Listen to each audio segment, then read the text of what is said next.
10 साल की थी तब पहली बार आई थी। तो मैंने जब सफ़ेद ज़मीन देखी तो मैंने पिताजी से पूछा कि ये ज़मीन सफ़ेद क्यों है, मैंने तो कभी देखी नहीं थी ऐसी। तो कहने लगे कि इसमें नमक बहुत होती है, ये उपजाऊ ज़मीन नहीं है, इसमें कुछ उगता नहीं है। वो तब की स्थिति थी।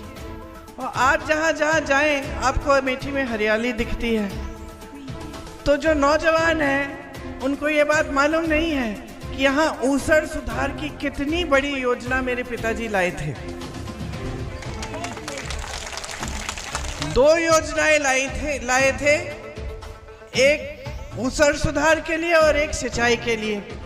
उस समय जब वो गांव में जाते थे, किशोरी भाई साहब बता रहे थे कि किसानों से बात करते थे तो किसान कहते थे कि उपज इतनी है कि हम 7-8 महीनों के लिए अपने परिवार को खिला सकते हैं, उसके बाद ख़त्म हो जाता है, हमको खरीदना पड़ता है। तो पिताजी के मन में ये था कि यहाँ पे अगर सिंचाई अच्छी तरह से आ जाए और ज़मीन उपजाऊ बन जाए तो बहुत फ़ायदा होगा किसानों का।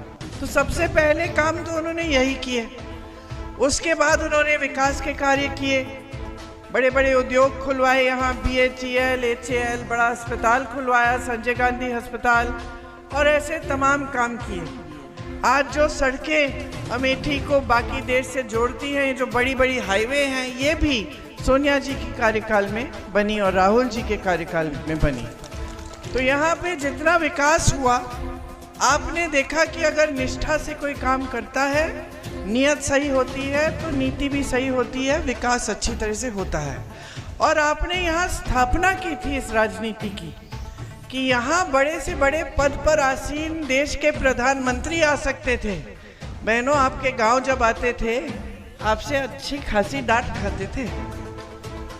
ये स्थापित किया आपने राजनीति कि नेता जवाबदेह बना आपके प्रति, चाहे प्रधानमंत्री ही हों,